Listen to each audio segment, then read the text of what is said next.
Hello students, इस video में हम डिस्कस करने वाले हैं इंट्रोडक्शन क्लास 9th का एक्सरसाइज 6.2 का। तो ये वीडियो बेस्ड होने वाली है इंट्रोडक्शन पे, ठीक है। तो इसमें सबसे पहले हम देखेंगे पैरेलल लाइंस क्या होती हैं, उसके बाद एंगल्स कौन कौन से होते हैं अगर उनको कोई लाइन इंटरसेक्ट करती है, थर्ड लाइन दो पैरेलल लाइन को, तो उनमें क्या क्या रिलेशन होता है, उसके अलावा कुछ एग्जांपल करेंगे। तो शुरू करते हैं parallel lines and transversal lines. तो ये हैं पैरेलल लाइंस। पैरेलल लाइंस क्या होती हैं? जो ऐसी लाइन सीधी सीधी जाती हैं, पैरेलल लाइंस। और ट्रांसवर्सल अभी समझाऊंगा, ठीक है। तो पैरेलल लाइन ऐसे, इनका डिफरेंस यहाँ से जो होता है, यहाँ से जो डिस्टेंस होता है इनके बीच में, वही यहाँ से होता है और वही आगे से होगा, ठीक है। मतलब ये एक दूसरे के बिल्कुल पैरेलल यहाँ से ऐसे बढ़ती जाएंगी, ठीक है। इनको कहते हैं पैरेलल लाइंस, ठीक है। उसके बाद अब ट्रांसवर्सल क्या होता है? चाहे लाइन पैरेलल हो या नॉन पैरेलल हो, अगर कोई दो लाइन है, जैसे कि ये नॉन पैरेलल है, तो इनके बीच में से अगर कोई लाइन खींची जाती है उसको कहते हैं ट्रांसवर्सल, ठीक है। ये ट्रांसवर्सल है।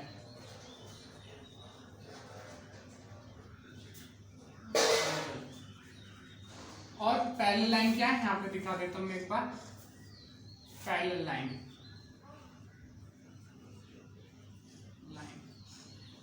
ठीक है। तो अब इनके ऊपर डिस्कशन करना है हमें, पैरेलल लाइंस और ये। तो पैरेलल लाइंस तो समझ में आ गया होगा, इसके अलावा ये भी समझ में आ गया ट्रांसवर्सल क्या होता है।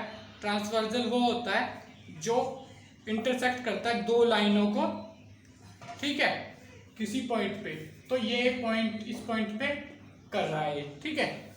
अब देख लेते हैं कुछ एंगल्स, ठीक है, कुछ एंगल्स देख लेते हैं। तो एंगल्स क्या क्या होने वाले हैं ये देख लेते हैं। जैसे कि ये ट्रांसवर्सल है, इनको मैं नाम दे देता हूँ जैसा कि बुक में दिया हुआ है।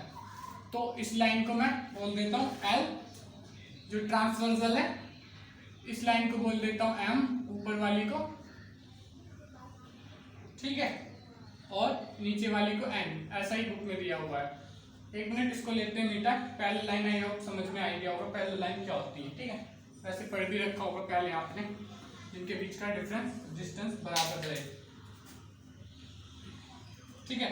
उसके बाद इनके बीच में ये जो एंगल बन रहे हैं, इनको नाम दे देते हैं 1, 2, ताकि हम एंगल समझा पाए आपको, 3, 4,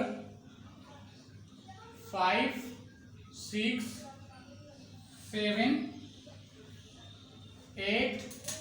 तो ये एंगल बन गए हैं इनके बीच में, ठीक है। तो इन एंगल्स में क्या क्या रिलेशन होते हैं, क्या क्या कैसे कैसे होता है, उसको ही स्टडी करेंगे, ठीक है। उसमें क्या होता है, अब यहाँ पे देखेंगे ए, corresponding एंगल्स,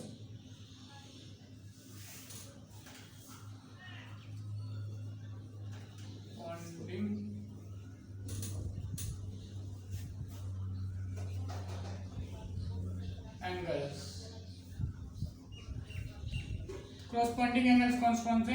जैसे कि फर्स्ट जो पेयर बनना है क्रॉसपॉन्डिंग एंगल का, angle 1 and angle 5, angle 1 and angle 5, ये क्रॉसपॉन्डिंग एंगल्स हैं। जैसे कि ये क्रॉसपॉन्डिंग एंगल्स हो गए। ऐसे ही सेकंड पेयर बन जाएगा एंगल 2, यानी कि ये वाला और ये वाला। अगला पेयर बन जाएगा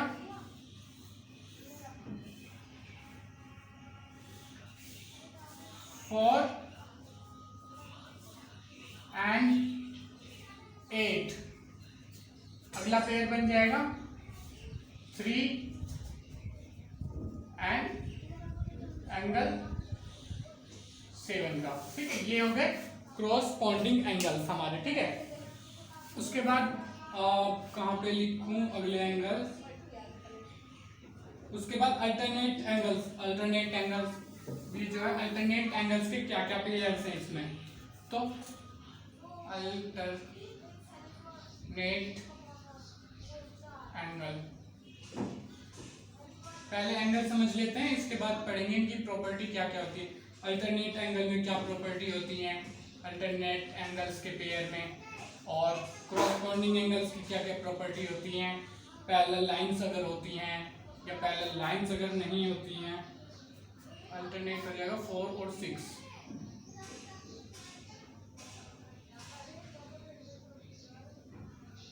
और 3 और 5।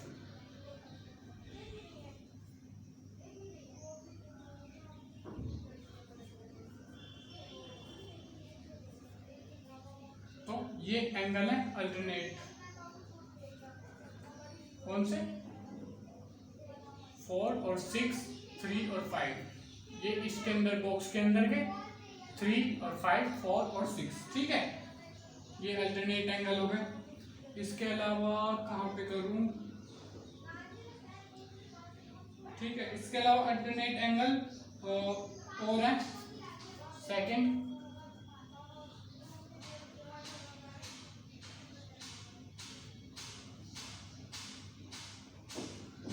फर्स्ट एंड 7,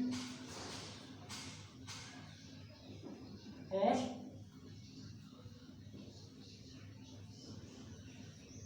फोर्थ है ये है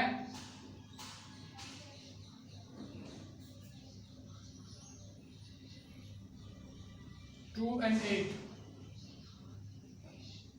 2 and 8। अब ये समझा देता हूँ आपको थोड़ा सा। ये इसके अल्टरनेट एंगल्स हैं। देखो यहाँ पे देखोगे, ये जो है 4 and 6, 4 and 6, उसके बाद 3 and 5, ये अंदर है, इस दो लाइन के अंदर है, तो इनको कहेंगे, ये लाइन है interior, interior, interior alternate angles की। उसके बाद जो अगली लाइन है, जो ये है 1 और 7, 1 और 7, 2 और 8, ये जो लाइन है एक्सटीरियर, एक्सटीरियर अल्टरनेट एंगल्स की। आगे के एंगल डिस्कस करेंगे, इसको नोट कर लो। उसके बाद है interior angle on same side, तो यहां पे लिख लेते हैं C, interior angle on the same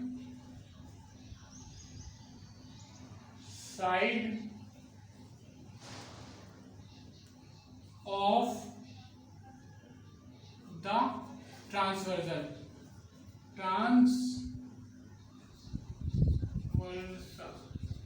ठीक। ये कौन कौन से हैं, फर्स्ट में फर्स्ट पेयर जो 4 and 5 का, 4 and 5, 3 and 6,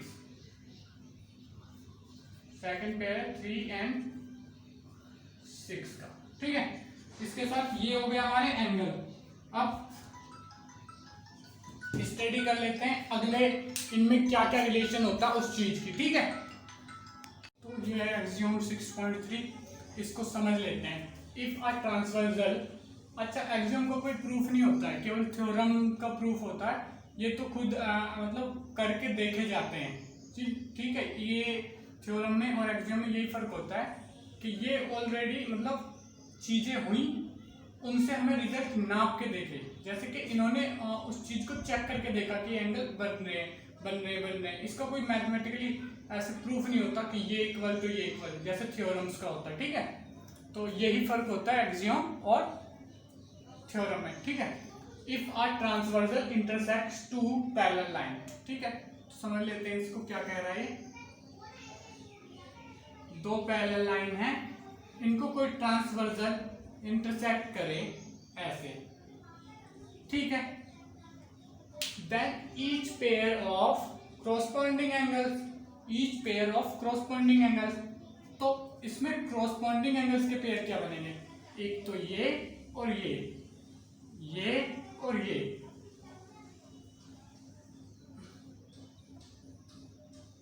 तो 1 और 3 का, 2 और 4 का, तो each pair of corresponding angle is equal, तो यानी कि angle 1 is equal to angle 3 and angle 2 is equal to angle 4। ये कहने की कोशिश कर रहा है। इसके अलावा इसको अगर प्रूफ करना है तो ऐसे कर सकते हैं, मतलब चेक करना आपको आपके एक्सियोम एग्जैक्टली सही है कि नहीं है। हालांकि ये कोई जरूरी नहीं है और ना कभी पेपर में तो नहीं पूछा जाता, केवल आपके उसके लिए। तो एक लाइन खींचो, उस पर 2 पॉइंट बनाओ, ठीक है। अब इन पॉइंट्स पे एंगल बना लो, 2 सेम एंगल बना लो। जैसे कि ये पॉइंट बी ए लिया, ये पॉइंट बी लिया, ठीक है। अब इसका क्या है, नहीं ऐसे मत करो, 1 मिनट, इसको थोड़ा सा यहाँ से समझ में नहीं आएगा, मैं थोड़ा ऊपर बना देता हूँ, नीचे दूसरी लाइन का स्पेस नहीं है ना। तो ऐसे करो, एक लाइन बनाओ ऐसे इस टाइप से, ठीक है। ये ट्रांसवर्सल है, टेढ़ी बना लो, थोड़ी सीधी बना लो, जैसे मन करे वैसे बना लो, ठीक है। अब ये ऐसे मान लो मैंने ट्रांसवर्सल कोई बना ली, ये ट्रांसवर्सल है पहले, ठीक है। इस पे एक पॉइंट लिया मैंने, यहाँ पे एक पॉइंट लिया मैंने, यहाँ पे, ठीक है। अब यहाँ पे देखोगे, इससे ऐसे खींच के मैं एंगल बनाऊं, एक एंगल, ठीक है। इससे ऐसे खींच के या ऐसे कैसे भी खींच के, कैसे भी लाइन खींच लो, ऐसे खींच लो, ठीक है, ऐसे खींच लो, ये तो बिल्कुल सीधी थी, ऐसे खींच लो, ऐसे खींच लो, कैसे भी एक लाइन खींच लो, ठीक है। उसके बाद क्या करना है, लाइन खींच ली, जैसे कि मैंने मान लो कुछ लाइन ऐसे खींच ली, ठीक है, मैंने ऐसे लाइन खींच ली। उसके बाद इस एंगल को मेजर कर लो, डी कब जो जिससे भी आप मेजर करते हो, डी वगैरह, तो ये एंगल एक्स निकला, ठीक है, एंगल एक्स निकला। अब ये जो पॉइंट बी लिया था, इसी लाइन पे कहीं भी लिया हो, इस पॉइंट पे इसी एंगल को बनाओ, एंगल जैसे बनाते हैं। तो अगर आप इस एंगल को बनाने की कोशिश करेंगे तो इससे जो लाइन जाएगी वो ऐसे आएगी। तो ये दोनों लाइन अगर इनको पीछे भी करोगे तो ये पैरेलल लाइन हो जाएंगी। अगर इनको पीछे की तरफ खींचोगे, आगे की तरफ खींचोगे, कभी मीट नहीं करेंगे, इनका डिस्टेंस बराबर ही रहेगा, ये पैरेलल हो जाएंगी, ठीक है। इस तरीके से ये जो एंगल है अगर बराबर रखेंगे, ये एक्स पहले कोई लाइन खींची, उसका एंगल मेजर किया, वो एक्स निकला, यहाँ पे हमने एक्स बनाया तो वो लाइन उसके पैरेलल थी, ठीक है। आई होप समझ में आ गया होगा एक्सियोम ये। उसके बाद एक्सियोम 6.4 डिस्कस कर लेते हैं। तो ये एक्सियोम 6.4 कुछ नहीं है इसमें अलग करने के लिए, सेम वही है, पर ट्रांसवर्सल इंटरसेक्ट 2 लाइंस, ठीक है, 2 रैंडम लाइन है, इनको अगर कोई ट्रांसवर्सल इंटरसेक्ट करता है और इसके क्रॉसपोंडिंग एंगल्स बराबर होते हैं तो ये लाइन पैरेलल होगी, ठीक है। ये कहने की कोशिश कर रहा, अगर ये एंगल बराबर है तो ये लाइन पैरेलल होगी, यानी कि जो बात पिछले हमने एक्सियोम में करी थी 6.3 में, उसको कहते हैं क्रॉसपोंडिंग एंगल है, एक्सियोम भी कहते हैं उसको, यहाँ पे लिख लो 6.3, आप एक minute, axiom 6.3 is also called corresponding angle axiom, ठीक है, ये भी कहते हैं उसको। तो सेम उसी की तरह करना है, ये लाइन पैरेलल हो जाएंगी, उसी बात को ये उल्टा करके कह रहे हैं, बाकी कुछ नहीं है। इसका प्रूफ भी सेम वही है, 2 लाइन खींचो, पॉइंट बनाओ, उनको एक्सटेंड करो, तो अगर सेम एंगल बनाते हो तब तो 2 लाइन पैरेलल हो जाएंगी। मैंने जैसे उसका प्रूफ दिया था ना, तो सेम उसका वही ये चीज है, ठीक है। तो इसमें भी कुछ खास नहीं है, बस इसी तरीके से ये और ये एंगल बराबर होंगे, क्रॉसपोंडिंग एंगल्स, ठीक है। सेम अगर दूसरों की भी देखना चाहें, तो अगर दूसरे एंगल्स की भी देखना चाहें तो ये जो एंगल्स होंगे, ये जो होंगे, अब उस बार इसकी बात नहीं करी थी, अब ये इसके क्रॉसपोंडिंग एंगल कौन सा होगा, इसकी क्रॉसपोंडिंग एंगल कौन सा होगा, ये, ठीक है। तो ये दोनों भी बराबर होंगे, क्योंकि ये लाइन बन रही है 180 का, तो ये 180 इसको मान लेते हैं x, तो ये हो जाएगा 180 माइनस एक्स, ये है क्या, ये भी x होगा, अगर ये x है तो ये भी 180 माइनस एक्स, तो क्रॉसपोंडिंग एंगल हमेशा बराबर होंगे, ठीक है। बस यही था इसमें। अब थ्योरम डिस्कस कर लेते हैं। अगला एक थ्योरम है, थ्योरम 6.1। तो ये है थ्योरम 6.2, इसको डिस्कस कर लेते हैं। ठीक है, इसके अलावा थ्योरम 6.1 हमने पहले डिस्कस किया था, उसका भी ध्यान होना बहुत जरूरी है इस थ्योरम को समझने के लिए। ठीक है, तो if a transversal intersect two parallel lines then each pair of alternate interior angle is equal. तो सबसे पहले टू पैरेलल लाइंस बना लेते हैं। ये बन गई हमारी दो पैरेलल लाइन, उसको एक ट्रांसवर्सल इंटरसेक्ट कर रहा है। ठीक है, ये बन गया हमारा जो बनाना था। इसके अलावा इन पॉइंट्स को नाम दे देते हैं शुरू में ही, क्योंकि बाद में देने पड़ेंगे। ए, इसको बी, इसको सी, इसको डी, इसको ई। मैं एज इट इज बुक के हिसाब से नहीं करवा रहा हूँ। इसको एफ, इसको जी, इसको H. As it is book के हिसाब से नहीं करवा रहा हूँ, थोड़ा अलग करवा रहा हूँ। ठीक है, बट कंसेप्ट सब कुछ वही है, सब कुछ ही वही है, बस नेमिंग ही अलग है एक तरीके से देखा जाए तो। ठीक है, if two transversal intersect a parallel line then each of pair alternate interior angle is equal. इसको प्रूव करना है। ठीक है, तो सबसे पहले हमने लास्ट जो एक्सियोम देखा था उसमें क्या करा था कि ये जो एंगल है ये और ये इक्वल होंगे। ठीक है, तो यहां पे लिख देंगे angle A B C is equal to F, sorry angle F E B के। ठीक है, ये इसके इक्वल होगा। यहां पे लिख देंगे बाय द एक्सियोम, कौन सा एक्सियोम था, 6.3 था शायद। ठीक है, 6.3 था। एक मिनट में देख लेता हूँ, 6.3 लिख दिया। वैसे देख लेता हूँ कौन सा एक्सियोम था जिसमें ये प्रूव किया था।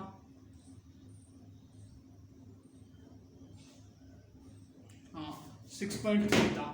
बाय द एक्सियोम 6.3 से ये बराबर हो गया। ठीक है, अब ये जो होगा ये होगा इसके बराबर। देखो कैसे बताता हूं। एंगल ए बी सी लिखा है, यहाँ पे जी लिखना चाहिए था मुझे, सी तो कहीं और, ये ए बी जी, और ये तो सही है ना, F E B. F E B लिखो, एफ ई जी लिखो, उससे कोई फर्क नहीं पड़ता। तो angle A B G is equal to angle C B E. कैसे? क्योंकि ये है वर्टिकली अपोजिट, ये और ये दो लाइन जब इंटरसेक्ट करती हैं वर्टिकली अपोजिट। ये हमने थ्योरम 6.1 में प्रूव करा था। ठीक है,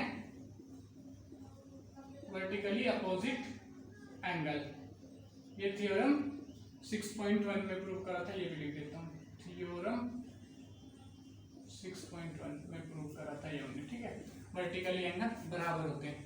अब देखो, जब ये और ये बराबर है, ठीक है, ये और ये बराबर है, तो अब देखो A B G is equal to F E B.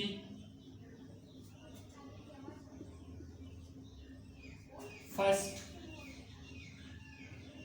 इसको बोल लेते सेकंड, और ये इक्वल टू हो जाएगा, ये इक्वल टू हो जाएगा सी बी ई के, एंगल सी बी ई के। ठीक है, तो ए बी जी इसके भी इक्वल है, इसके भी इक्वल है, तो यानी कि लिख सकते हैं angle F E B is equal to angle C B E, C B E. ठीक है, from first and second, first और सेकंड से। ठीक है, अब जब ये और ये एंगल बराबर हो गए तो ये आपस में क्या है, ये आपस में क्या है, अल्टरनेट इंटीरियर एंगल। तो लिख दो यहां पे angle F E B and angle C B E are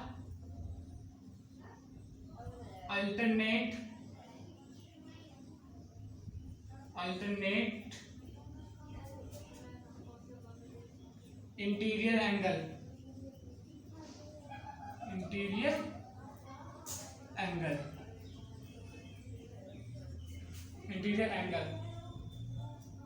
and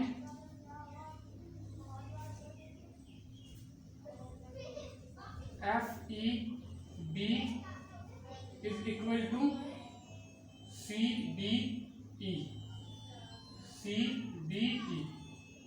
बस हो गया प्रूफ। या लास्ट में इसके नीचे स्पेस होगा, वहां पे लिख देना हैंस प्रूव्ड। थ्योरम को प्रूव कर दिया, ये थ्योरम प्रूव हो गई। ठीक है, तो ठीक है, इसके साथ ही इस वीडियो को करते हैं ओवर, और अगले वीडियो में हम डिस्कस करेंगे थ्योरम 6.3 से और आगे के एग्जाम्पल डिस्कस करेंगे। ठीक है, और अगर वीडियो से आपको समझ में आया हो तो वीडियो को लाइक करें, चैनल को सब्सक्राइब करें और बेल आइकन को दबाएं, ताकि हमारी जो अपकमिंग वीडियो आएंगी उनका नोटिफिकेशन आपको मिल पाए, और अपने फ्रेंड्स के साथ शेयर करें ताकि उनकी भी हेल्प हो सके। Thank you.